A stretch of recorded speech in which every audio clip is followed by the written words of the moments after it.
Hello, hello, hello. Hello, hello, hello. Hello, hello, hello. Hello, hello, hello. I think that sounds okay. I do realize that my face is being awkwardly covered up. You know what? I never tend to put anything up here, so maybe that's the place to go. Woohoo! Alright. Well, if you're watching, I'm going to go over some calculus. It's going to be a pretty fun time, I hope. If you have a math question and want to try to voice your question, definitely feel free to throw something in the chat, trying to get that so I can see it while I talk. Okay, got chat.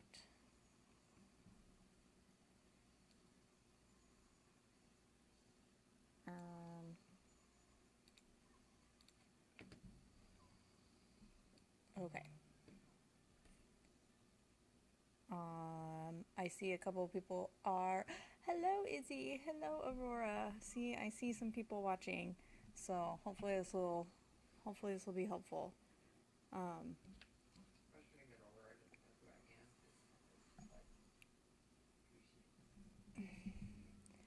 Okay, so I've got some problems here that I was gonna throw out. So maybe some Rao's theorem. I don't actually know if that's how you say it, but it seemed like a good place maybe to start. Actually, I'm gonna do this differently. If you're watching, what's your favorite calculus thing to do? What's your least favorite? And why?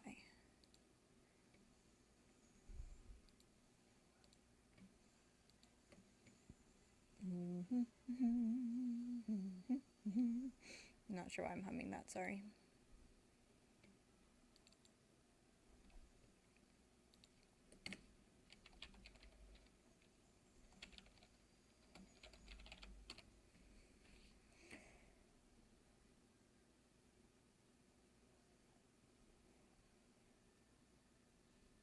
Okay.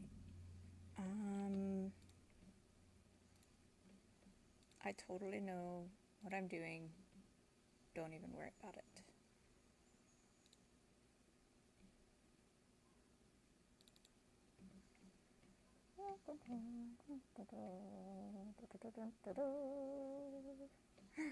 Oh, there's the answers. Here we go. I mean, stop me if you see something you're interested in. But I've got a couple here that say find the values of C that satisfy Rao's theorem. So the chat ends up delayed a little bit, I think. So I just saw, I saw Aurora say, I like L'Hopital's rule because I made her like it. That's true. I did do that. Well, I think I just forewarned you that you should like it. I think that's how it happened. But, alright, Rao's theorem. We've got a closed interval from -1 to 5. So Rao's theorem and the mean value theorem are really similar. And so the mean value theorem is the one that says, hey, if you've got this, that's a terrible curve. But if you've got this curve and you've got these endpoints and you can find the slope of the secant line between those endpoints, then somewhere, and if it's continuous and differentiable between the 2 points, then somewhere at least one point along the way here, we should have a tangent line that has the same slope as the secant line. It's a weird theorem. I'm not sure why it's a theorem, but it is a theorem. So Rao's theorem is a more specific version of that where the endpoints both equal 0. So if I plug in -1 for x, I should end up getting 0. Hopefully I'm right.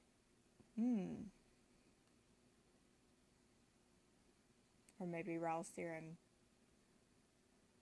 maybe I'm wrong. Negative 1 squared is 1, plus 4, minus 2. That doesn't give me 0.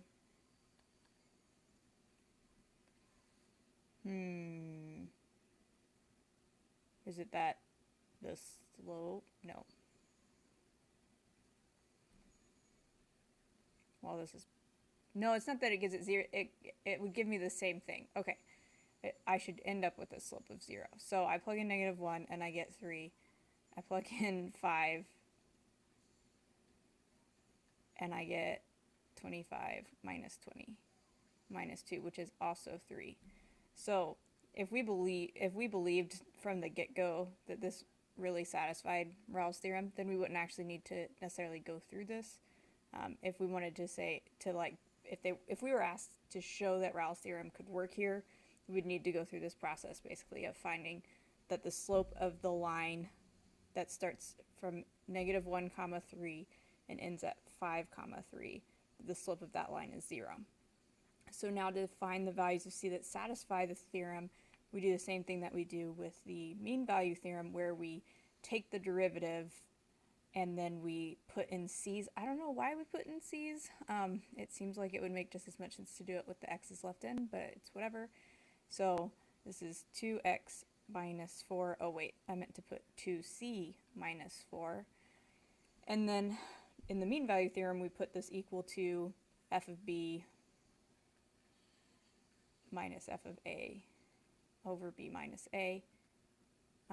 For Rao's theorem, that has to be 0 because that's a specific offshoot, right, of the mean value theorem. So where is this true? Add 4, add 4. I probably shouldn't be working it out this much because you guys are in calculus if you're watching this. Unless you're just here for funsies, which is also a possibility. You never know. So c equals 2, I believe, is my answer. I've got some answers over here. That is the correct answer. So, any thoughts on Rao's theorem here? We've got another problem we can do if we want to. Or we could do the mean value theorem. It's called the mean value theorem because it's mean. Or probably because of the other definition of the word mean, which has to do with finding the average of things. So remember, the slope of a secant line between 2 points is like the average rate of change. So that's probably where it comes from. I don't know, but that's my guess. So let's see. I'll do 4. We can always come back to Rao's theorem later if we need to. So the mean value theorem, I'm going to do 4 because the derivative's a little bit more complicated. The mean value theorem says that there should be a value that we can find for c that the derivative at c equals f of b minus f of a over b minus a. Here's a and b, our endpoints. Okay, so we got to do 2 things. We've got, no, probably more than 2 things. We got to plug in 0 and 4 in here to be able to fill in this. And we've also got to find the derivative of f or y or whatever, and then fill in c. So the derivative of this is a power rule situation. We just need to do 3c squared minus 8c equals, so what do I get when I plug in 4? 4 cubed minus 4 times 4 squared. That's conveniently 0. Wait.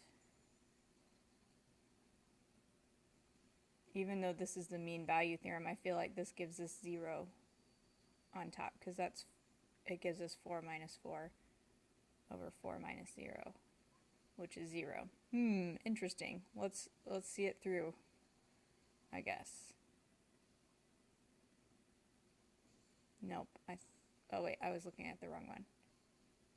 Okay, so then to solve this, 3c squared minus 8c equals 0. We want to factor. So we take out the c that they have in common, and we're left with 3c minus 8, which means that we get c equals 0, and we get c equals 8/3. Now, interestingly here, the answer key I have to this problem does not have 0 as an answer, it just has 8/3. I'm not sure why that would be, because 0 is inside of our interval. So, what are you going to do? Not sure about that. Another thing we can do with derivatives now that we know about them is figure out where the open intervals that we have are increasing and decreasing. So the interaction between f of x and f prime of x, which is our first derivative, and f double prime of x, which is our second derivative, is interesting. So for f of x, if our graph is going up or down, when we do f prime of x, our values end up being positive when f is going up, and we end up being negative whenever our f of x values are going down. F prime of x tells us about concavity, and so f double prime of x in this situation, this is a concave down situation that's happening here, and so for both of these sets of values it should be negative. But then if we were to switch and go back up again, right, we would end up that here it would switch to being, wait, there's a place in between here where it switches. Like somewhere in the middle, if this switches from concave down to concave up, we have a point of inflection where it switches, right? So that's kind of the things that we can figure out here.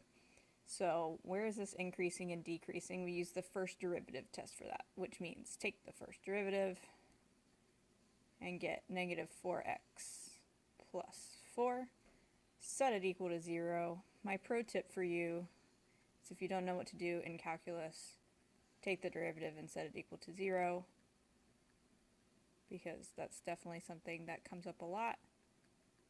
Okay, so I got x equals 1. So then we typically make a chart.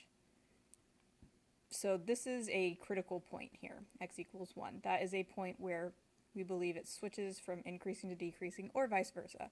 So then we pick values on either side of this to plug into our first derivative to see if what we get is positive or negative, because where the first derivative is positive, we're increasing. Where the first derivative is negative, we are decreasing. So if I plug in 0 for this situation, I get positive 4. So this is plus. And it's not even important to find the actual number if you can just tell whether it's positive or negative. So then this 2 comes in and is negative, because that's negative 8 plus 4, which is a negative number. So that means where it's positive is from negative infinity to 1. So that is where it is increasing. And then it is decreasing from 1 to infinity. And so notice we did that without ever looking at a calculator. Without, I actually didn't even really think about the graph at all. I could now. This is a parabola that opens down because it has a negative at the beginning. So that can be helpful either to check your answer or to help you with how you're starting off, because then it's not like you're just doing random things without knowing anything about what the graph looks like, but you know, it's whatever. Shall we do another one? Increasing, decreasing for a cubic function here. Okay, so that's not what I meant to press.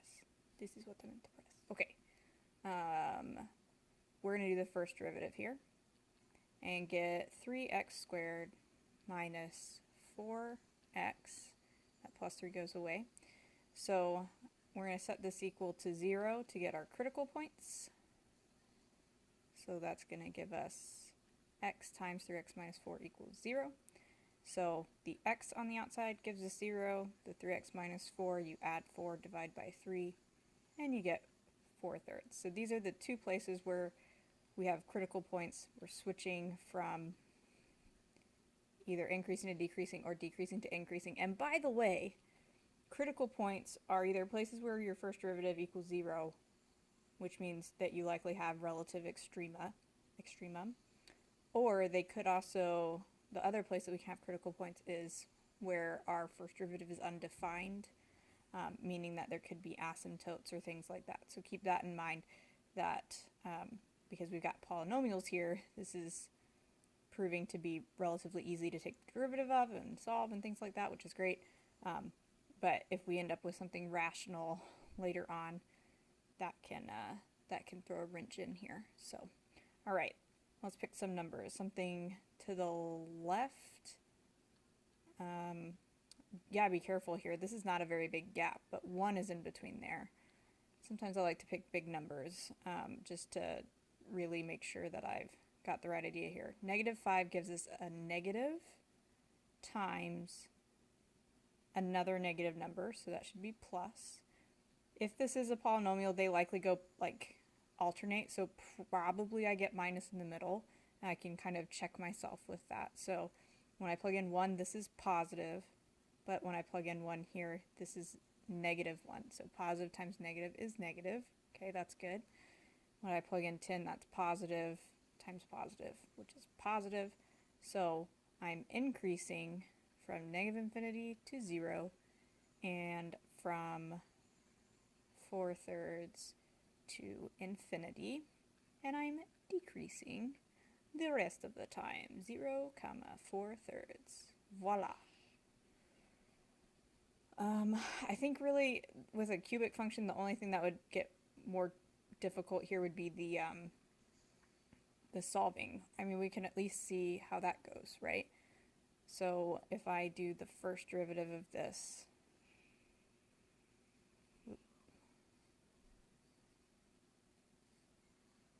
that'd be 4x cubed minus 2x.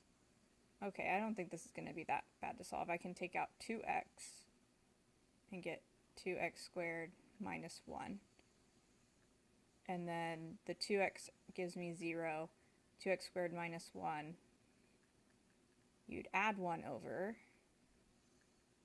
and divide by 2 and then square root, and basically end up with an unpleasant situation like plus or minus the square root of a half, which we could rationalize to be square root of 2 over 2 if we wanted to. If we wanted 2, and then, we'd have 0 in the middle, negative square root of 2 over 2, positive square root of 2 over 2.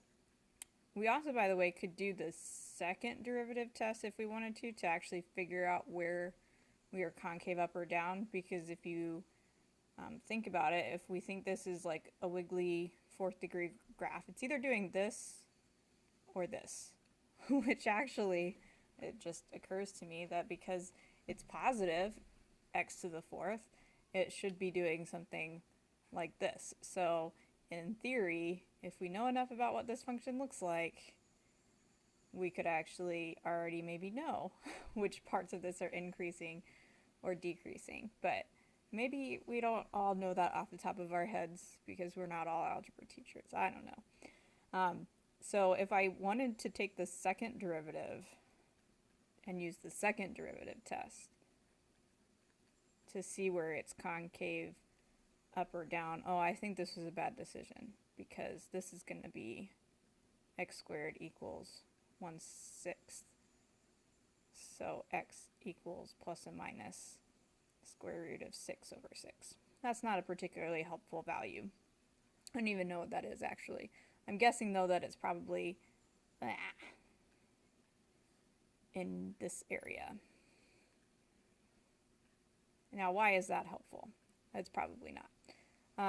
Because then we could actually plug in things to our second derivative to see where we're concave up or down, and use that instead of plugging in the numbers to our first derivative.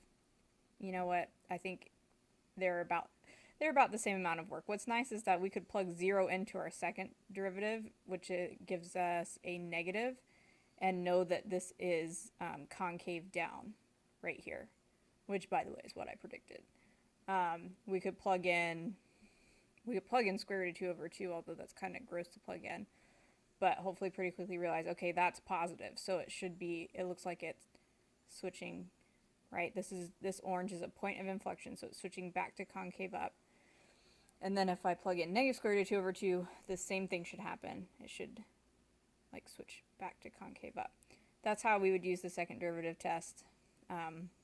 Totally not something you have to do unless it tells you to, and even then I'm not convinced that anyone can actually make you use the second derivative test. But we are increasing, where were we going with this? Oh, so we're increasing here and here. We are decreasing here and here. So there you go. Decreasing from negative infinity to negative square root of 2 over 2. And 0, comma, square root of 2 over 2. And increasing on the other ones.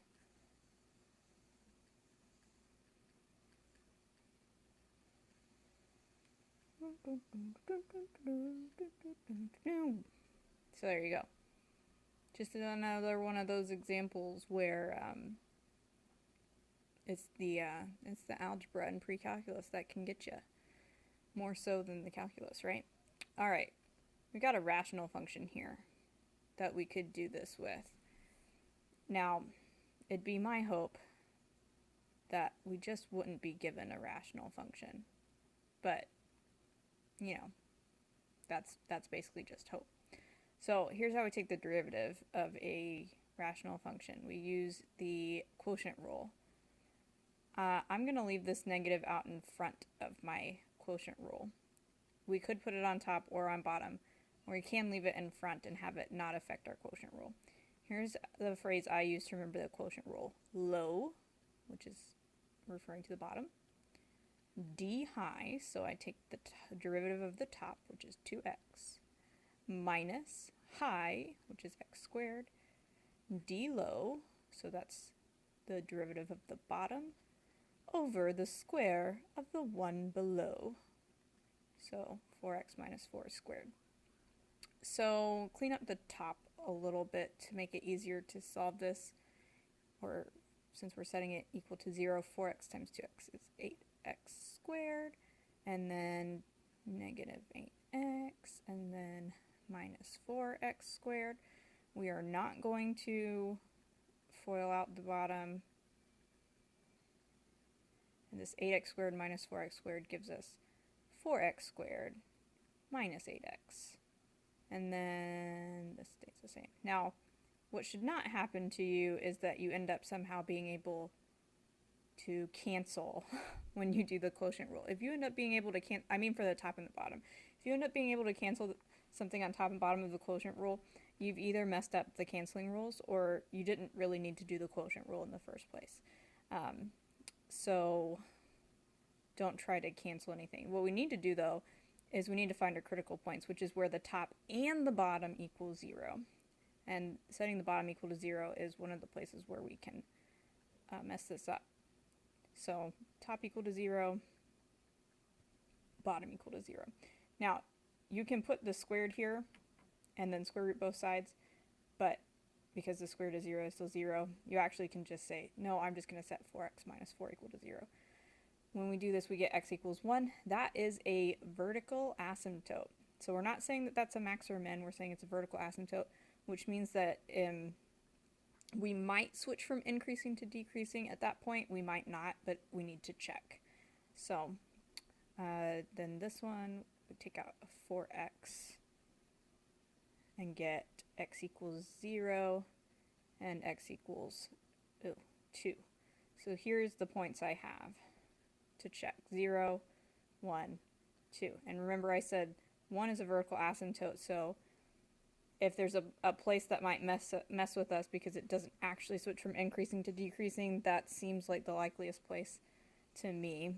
I might pull out Desmos here in a sec to see what this actually looks like, because I have a vague idea, but not anything more than that. This is definitely not one that I would want to use the second derivative test on, because I don't want to take the second derivative. So let's pick like negative 10, 1/2, 3/2, and 10. Okay. Plugging into this right here. This just is not what I want to do with my life right now. But I am for you guys. For the 5 of you currently watching, which may actually be 4 because I think it might count me as watching, I'm doing this for you. Okay.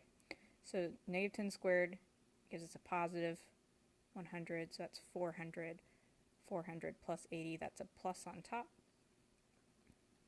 And then the bottom's going to be plus no matter what when we plug it in because we're squaring. So that's plus over plus, which is plus. Okay, how about positive 10? Same situation, right? Also positive because we'd get 400 minus 80, which is a positive over a positive. Okay, so also at 10 is positive. How about these fractions? 1/2 squared is a fourth. A fourth times 4 is 1. 1 minus 8 times a half is 1 minus 4, which is a negative. Negative over positive is negative. And then I think for 3/2, the same thing should happen. That we should get a negative again. So 3/2 squared is 9/4, so that's 9. 9 minus 12, so that's negative. Okay, so that means that we've got increasing from, oh, you know what? Funny story, I forgot about this negative. The good news, though, is that because it just goes in front, all of this should have been the opposite sign. So I should have gotten negative plus plus negative. Phew. So that was on purpose. Don't forget your positives and negatives, ladies and gentlemen. So we're decreasing from negative infinity to 0 and from 2 to infinity. And we are increasing from 0 to 1 and from 1 to 2. And if you're thinking, well, hey, couldn't I just say from 0 to 2? I see what you did there, but it's not actually doing anything at 1 because it's a vertical asymptote, so it would not be correct for us to say that it goes from all the way from 0 to 2. So let's see if we can graph this and see what this graph looks like. I think it's helpful to see what the graph looks like because it can really make a difference, like how easy some of these things are. Sometimes the graph just like gives it away completely. So, and this also is a way that we kind of can check our answers too. So like, look here, we have a minimum maybe at 0, 0. Our maximum is at 2. We've got this asymptote here in the middle, which notice like we're going down, then we switch to going up, but then we're actually still going up, right? Because we start at the bottom and keep going up, and then we switch to going back down. So I can confirm, based on the graph, that what we did seems right. So, do we want to do another one? Or do we, I feel like maybe this has been enough increasing and decreasing. I mean, it certainly felt like enough for me. It's concave up and concave down. Similar situation, you just do 2 derivatives instead of 1. And so sometimes this ends up really easy. Polynomials are the best. There's no denying it, is you can just power rule them. So the first derivative here is you times by 2, so the 2's would cancel. You'd get negative x plus 3. And then y double prime is just negative 1 without an x. And so that means this is just concave down the whole time, which I think is pretty nifty. And again, if we know what this graph looks like, with or without our calculator, like maybe you're allowed to use your calculator on this question, maybe you're not, but if you know that this is a parabola that opens down because it's negative in front, guess what? That it should make sense that this is concave down the whole time. And in fact, if somebody asked you, hey, can you draw a graph that is concave down the whole time or concave up the whole time, you should probably be thinking of parabolas. Don't try to like outthink the teacher and go for something harder that you might be wrong about. Just do a parabola. It's fine. Let's try one that's a little harder. let's see, negative 3x squared plus 22x minus 39. I already regret this decision, but it's fine. Oh, that's an interesting double prime. There we go. So negative 6x plus 22. Okay, so we set this equal to 0. And we get minus 22 over negative 6, which is positive 11 thirds. And so we'd make a chart like we did before, but we're plugging into the second derivative. You can pick whatever we want here. When I plug in 0, I can pick anything but 11 thirds, because 11 thirds gives me 0. So I pick 0, plug in 0, and I get a positive. And I plug in 5, get negative 30 plus 22, which is negative. So it looks to me like from negative infinity to 11 thirds, we are concave up, and from 11 thirds to infinity, we are concave down. Voila. So, let's see.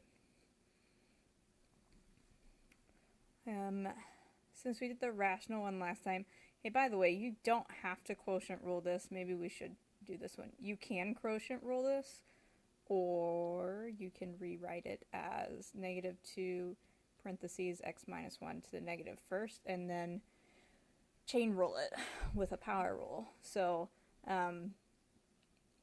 whichever one of those you feel like you're better at is, I feel like, what you should go with there. So maybe you feel like more confident about doing the quotient rule. Maybe you feel more confident about the chain rule. I don't know. But since we're going to have to take two derivatives, actually I think this is the better way to go, because we chain rule this, we times by the power, get positive 2. We leave the inside alone, subtract our power, because we did basically the outside derivative. We times it by the derivative of the inside, which fortunately is 1. So times 1, which we don't really need.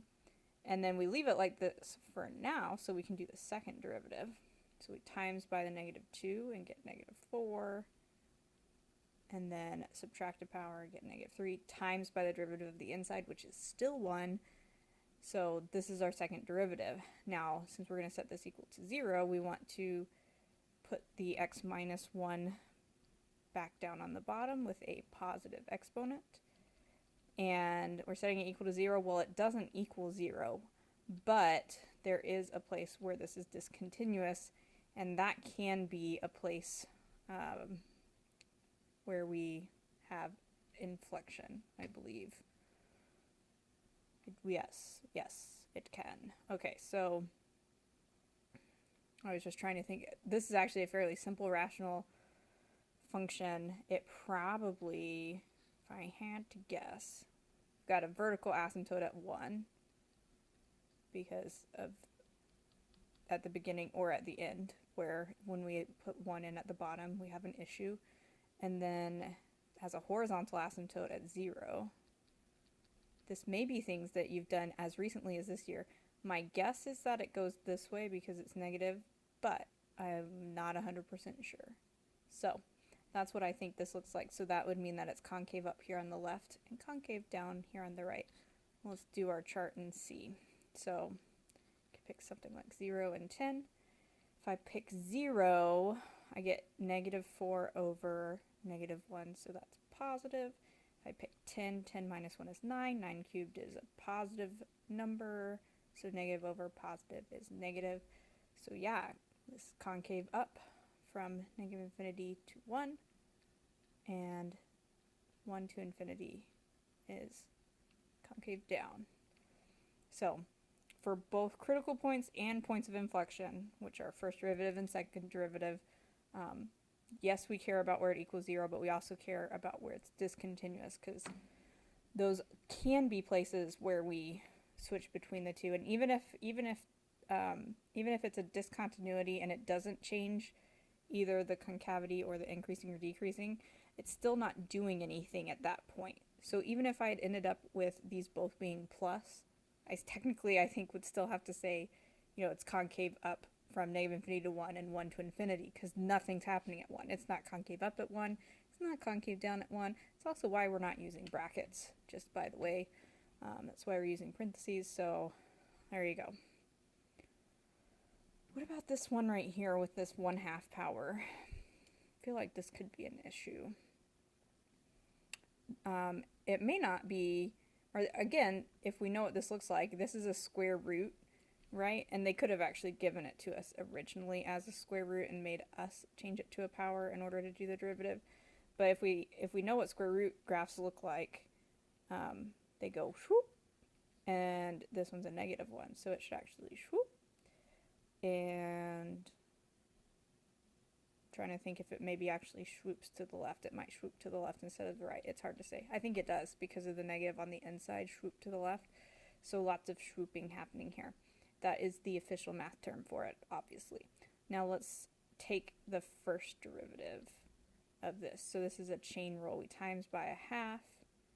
We leave the inside alone. And we subtract 1 from 1/2 and get -1/2. Then we times by the derivative of the inside, which is -4. Because we can, why don't we put these together, the front and the back? -1/2 times -4 is a +2. That's all we can really do to make this look better before we take our next derivative. So derivative number 2, 2 times -1/2 is -1. This stays the same. -1/2 minus 1 is -3/2. And times by that -4 again for the derivative of the inside. And we get +4. Oh, and this needs to go down to the bottom because it's a -3/2 power.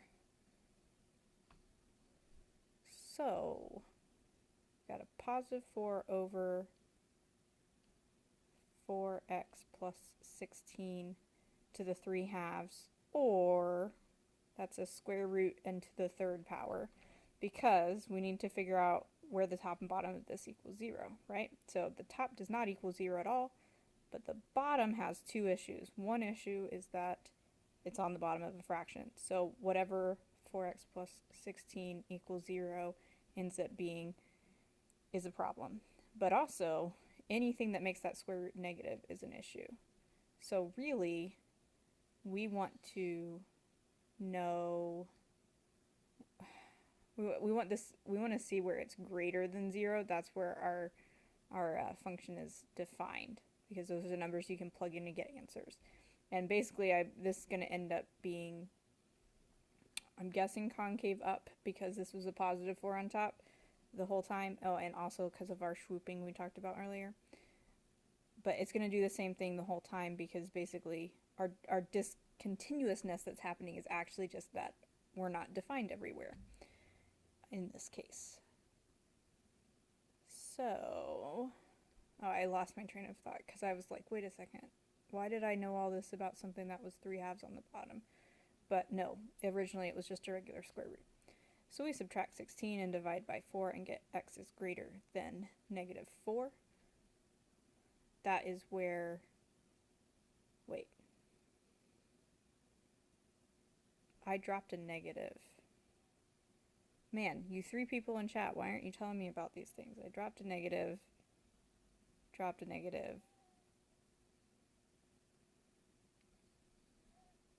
So I would subtract 16, divide by -4 and get +4, and flip the inequality, x is less than 4, because I have the answers. So I was like, something weird's happening here. If I know that x has to be less than 4, which I maybe could have realized at the beginning from the graph of the square root function, I'm going to go ahead and pull up Desmos so you can see what it looks like. This is -4x plus 16 to the 1/2. See it? Look at that swoop. So essentially what's happening here, right, is this is concave up the whole time. But while this is defined for our original function, there is not a slope or a concavity at this point. And so that's why when we write this interval, we are not going to include the 4 as a part of our interval for concave up. And then nothing is happening over here and there's no place here that is concave down. So we'll just say negative infinity, comma 4 is up. So that's concavity. How about relative minima and maxima? And then after that, we can do absolute minima and maxima. And then after that, we can use graphs to think about other graphs. It's a really fun time here. So pretty much going through all the things that some of us might need for a calc test tomorrow. At least that's the hope.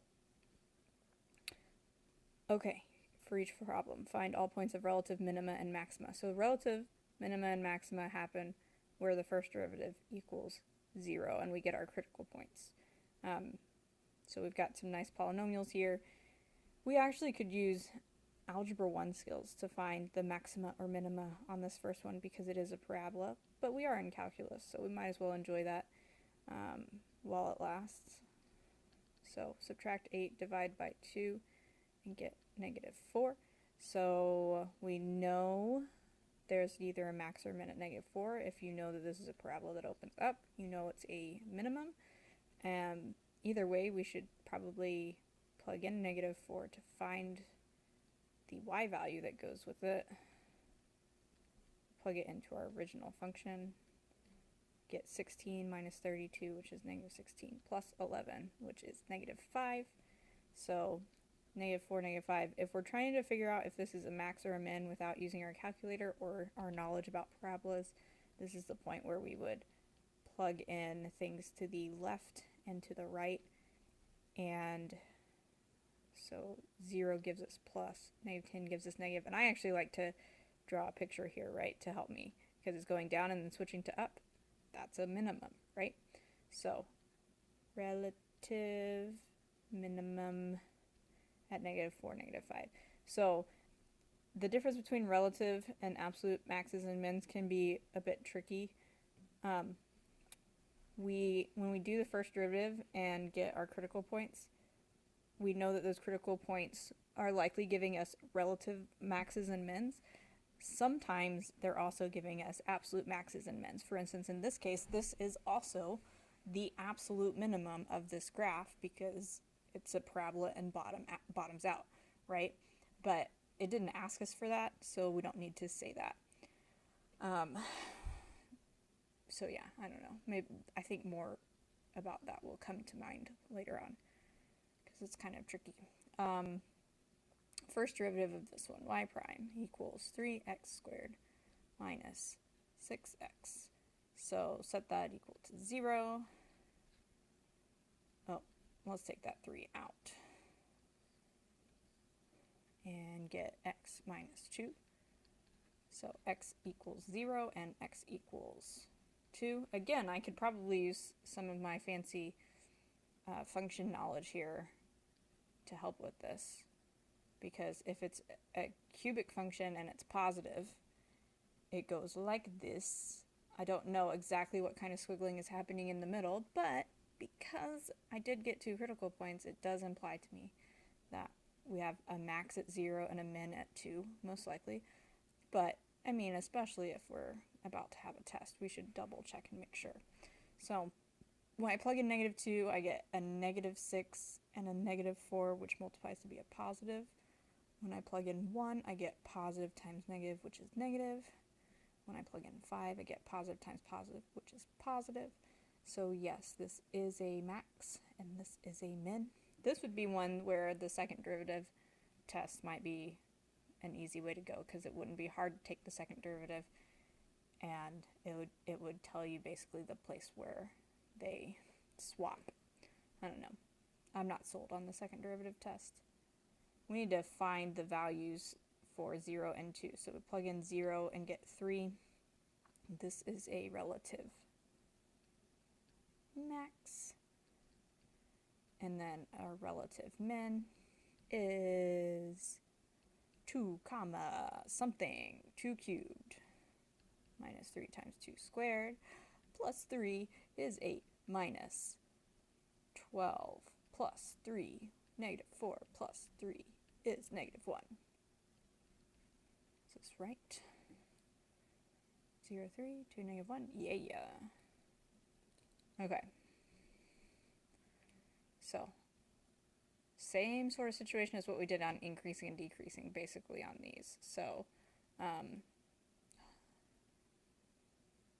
what's the difference if we've got absolute maxes and mins, you might ask? That's a good question. So, let's say that you were asked to check to see where someone messed up on finding the absolute maxes and mins. And so, you know, you go through the problem that they did, and you see that let's do 21. You see that they did the first derivative, and they got -3x squared plus 4x, and that seems fine. They set it equal to 0, as one should do, so that seems fine. This x out here gives us x equals 0. Remember, if you don't take an x out, you don't get an x equals 0 out here. So then this other x is positive 4/3. Okay, say that person does it right thus far. They got 0 and 4/3, so seems great. Plug in 0, plug in 4/3. And because we want absolute maxes and mins, it actually doesn't necessarily matter to us where the relative max and min is. We just care if it's the absolute max or min. So that's going to play a part here in a second. When I plug in 0, I feel dumb. That's 0. When I plug in 4/3, I feel unhappy because it's a fraction. But I'm going to do it. I can do it. 4/3 cubed is 64/27. And 16/9 times 2, so 32/9.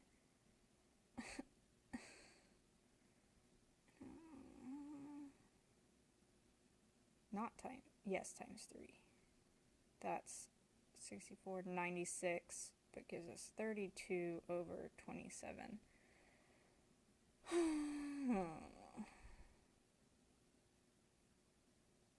When I plug in 4/3, I get 32 over, that's not a 27. Okay, so here's the deal. We've got 0, 0, and we've got 4/3, comma, 32/27. If this is the only thing that we think could be an absolute min or max, then we would say that 0, 0 is the min, and that 4/3, 32/27 is the max. But we would be forgetting about endpoints here. We are only supposed to be looking at this graph between -1 and 1. Because if you think about lots of graphs we have, in fact, anything that's like an odd power doesn't have an absolute max or min because it goes up and down forever. These are actually relative maxes and mins. So, because we're limiting it to -1 to 1, this isn't even actually in that range of values, right? So that can't be the absolute max. We need to plug in -1 and 1 to see what their values are, to see which of those two is bigger or smaller than 0, 0, if either of them are. I think 0, 0 is actually our minimum, for our absolute minimum for this interval. But we gotta plug them in to see. So plug in -1. Man, I would hate to grade my paper. It's just all over the place. -1 cubed is a negative times a negative in front is a +1, plus 2 gives us 3.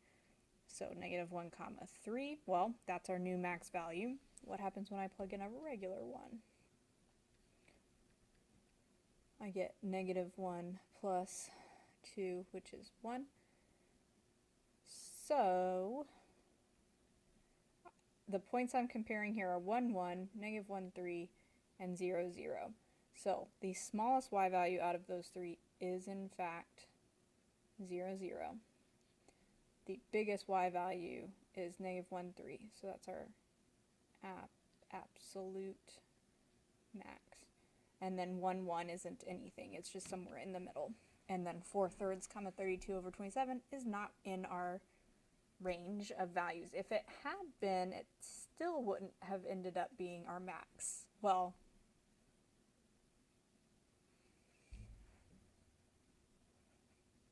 I'm trying to think about how this works. If this is a relative max. Oh, this is on the other side. This is at -1. Let's look at a graph. It's always helpful, right, to look at a graph. Maybe not always. Sometimes, most of the time it's helpful to look at a graph. Which one is this? Oh. Negative xxx plus 2xx. So our range was from -1, so here, -1 here, right? So we had -1, 3. Okay, and then we ended up getting this relative min of 0, 0.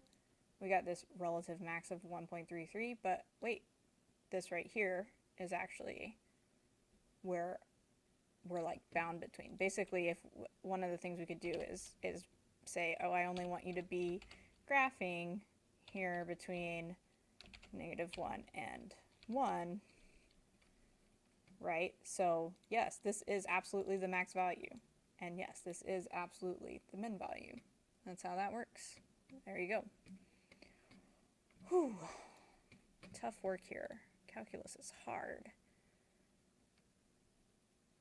What about this graph stuff where you have to compare the first derivative and second derivative in the original graph?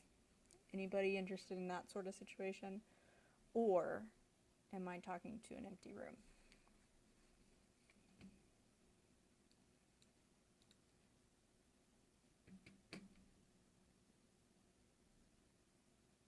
I knew it. I'm talking to an empty room. That's fine. Okay. I think this is where it can be pretty tricky. For one thing, I don't really want to actually sketch an approximate graph. I actually just want to like talk about what we can know about each of these things. So when you are thinking about f of x and you're looking at what your graph looks like, then you think about what f prime of x is. It's telling you about the slope. So when you think back to f of x, we'd think, okay, where was our slope going? Where was our graph going up? And then where is our graph going down? And then where is our graph going up? Hey, Math Gives You Power. I saw you post a video about this just the other day. And I'm also on this topic because this group of kids I had as 6th and 8th graders are currently in calculus, and they have a test tomorrow. So I don't know if any of them are actually watching, but I was giving it a try. So you'll have to let me know if I say something wrong, because I'm not a current calc teacher, but I do my best. So f prime of x is telling us about our slope. So if I am trying to like think about how do I take f of x and put it on, and think about what f prime of x looks like, I'd be thinking about, okay, this is going down, right? So my slope is negative here this whole time. Oh, but wait, it's also going down here. So actually my slope is negative the whole time, except there is an asymptote somewhere here in the middle, somewhere maybe around 2. Okay, but the slope is going down this whole time. Since the slope is going down and f prime of x is supposed to be the slope, that means that basically our graph is negative the whole time.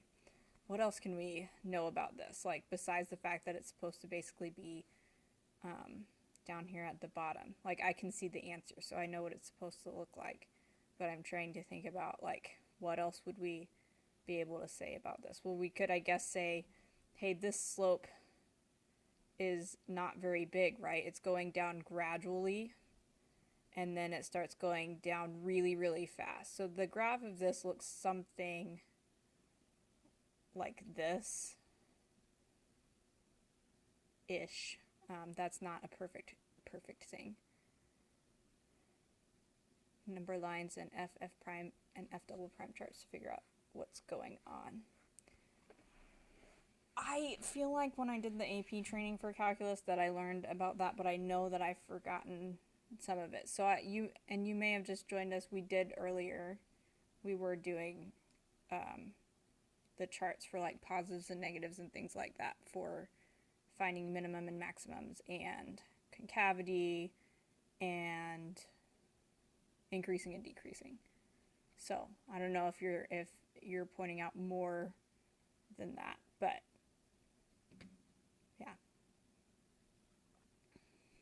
yeah. What about if they tell us f prime and they ask us to think about f of x? Well, I personally like to cheat and say, you gave me f prime of x and it's obviously a parabola.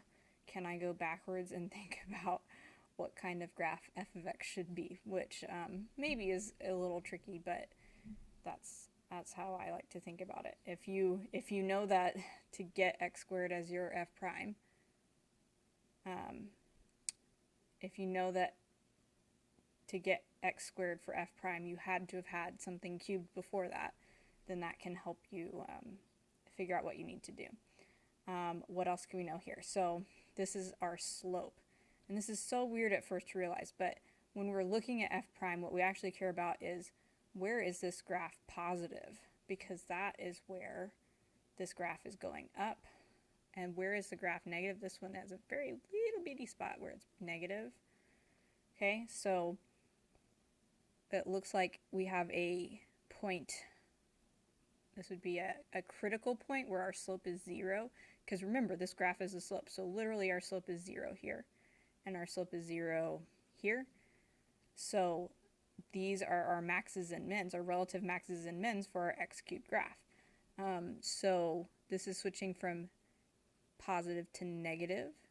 So positive slope to negative.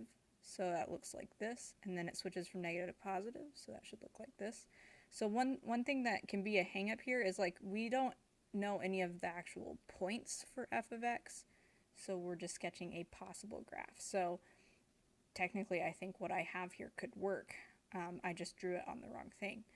But we would want to make it look like a max at -1 and a minimum at this, like, I don't know, 1/4 or something like that. Wait. Yeah, like 1/4 or something like that.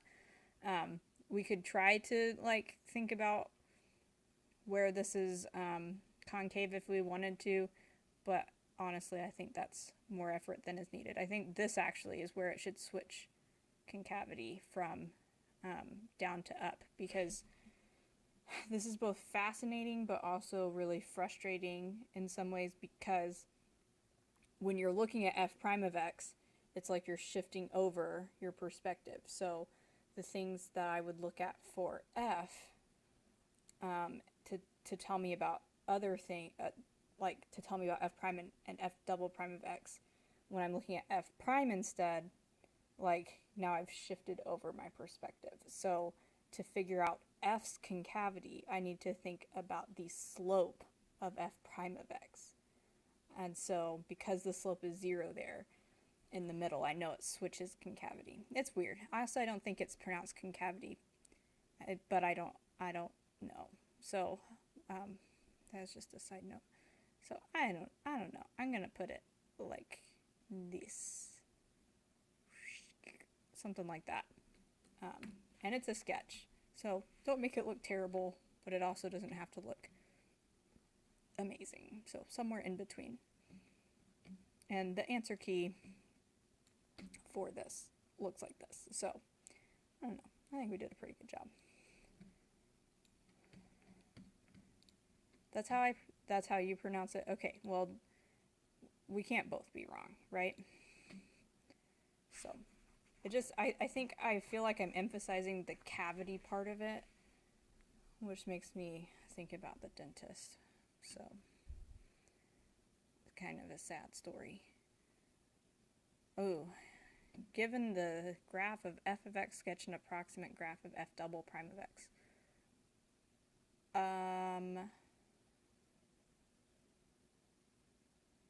I don't know that I'm equipped for this, because this is a rational function, so this seems like it would be a bit tricky. It would basically be a graph of what's happening with the concavity. Let's skip that one. What about this one? This one, This is a good one. Okay, this is f of x. We're trying to do f double prime. This is where the f prime, and f double prime chart really helps. I would imagine so. I'm just going to choose to skip it. If they get one like that on their test tomorrow, I'm sorry. Very sorry. I don't think they're going to. But if we have a parabola, right, and we're thinking about what the concavity for this parabola is, it's concave up the whole time. So what does that look like when we're actually thinking of the second derivative? Well, you'd actually probably figure out exactly what this parabola is, but let's just call it a positive x squared. So our f prime would be something like 2x, and our f double prime would be something like 2, because it's concave up the whole time. So really, like, we just need a horizontal line here. That is in the positive part of our graph. I really do think we could have just figured out what that is. It should be 4. Yeah, see, horizontal line y equals 2. That's what I'm thinking too. This one's a cubic graph. So we'd start with x cubed. It's actually a negative x cubed because it goes down and to the right.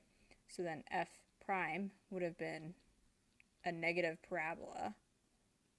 And so then f double prime is a line with a negative slope.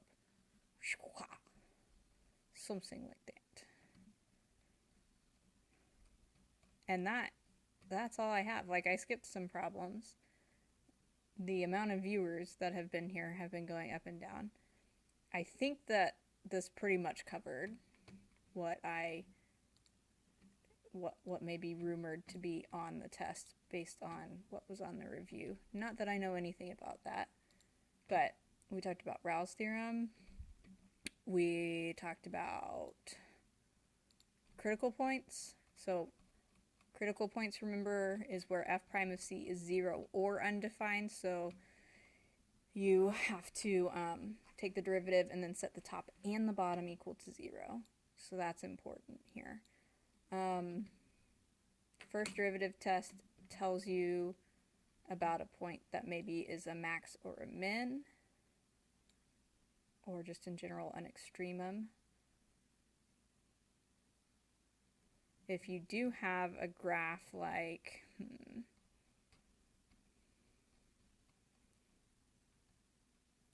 I'm trying to find one of these that I think would work for this analogy. Well, that just really moved.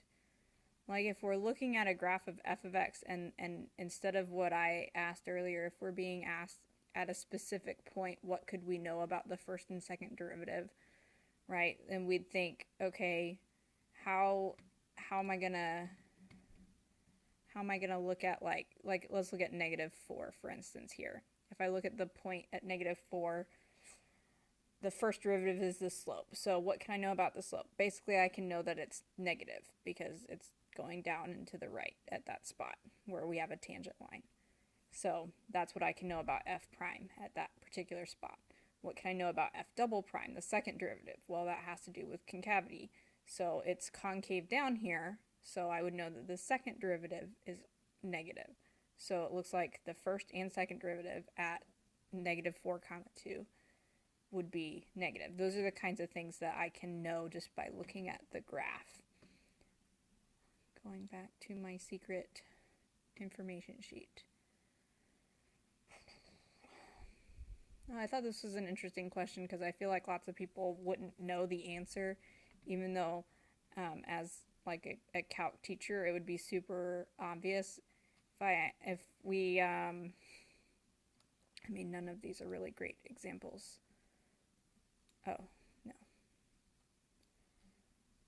We'll just go with this one. So if we had the question here for f of x that said, circle each extrema, label them as either a relative min or relative max. What is f prime of x at these points? Well, we'd circle this point down here and call it a relative minimum. What is f prime of x at this point? Well, f prime is the slope at this point. It's 0, and that should be true for any of our extrema. So if we're asked to circle all of the extrema that are on a graph and asked, hey, what is f prime of x at these points? Well, all of them have to equal 0. That's kind of the whole point. The whole point of the situation. Let's see, we talked about having a graph of the first derivative and using that to sketch the, or to think about the first derivative. I'm wondering what other options there were here. Although the example on this review is also a parabola. I think one of the best ways to do it is if it does look like a polynomial, like I said, to think, this is a negative x. So I guess that if I think backwards for what would have happened to get a derivative of negative x, I had to have had a parabola that was also negative. So that would be helpful. And in fact, let's actually let me do this one, because I think this might be interesting. So let me find some space. Hopefully this pastes. Oh my, that did paste. That really, really pasted. There we go. Nice and large. Okay. So we have the graph of f prime of x, and we are trying to sketch f of x, although I left the answer up, so we already know what's going on. But here's how I would break this down if I were you guys, is that f prime of x, we've got our slope here is positive, and then our slope switches here to being negative, right? So on our graph, that's how we know that we have this point here where it swaps from going up. It was increasing, although it's slowing down how much it's increasing. And then it switches and starts decreasing. It decreases slowly at first, but then it gains kind of speed in its going downness, which is not actually a word at all. So, cool. I thought that was going to be more interesting than it really was. Sketch a graph that's always concave up. That would be a parabola. Intervals of concave up or down, points of inflection, that's the second derivative. Mean value theorem, so that's where you plug in the endpoints to find the secant line slope and then set that equal to the derivative. And then relative versus absolute extrema, when it's absolute, you plug in the endpoints to see if they could be the actual absolute maxes or mins instead of it being the relative ones that you found. So I hope that this helped some people out. I don't know.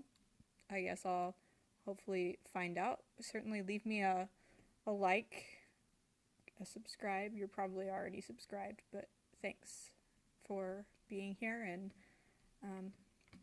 yeah, good luck on your next Calc test, whenever that might be. Bye.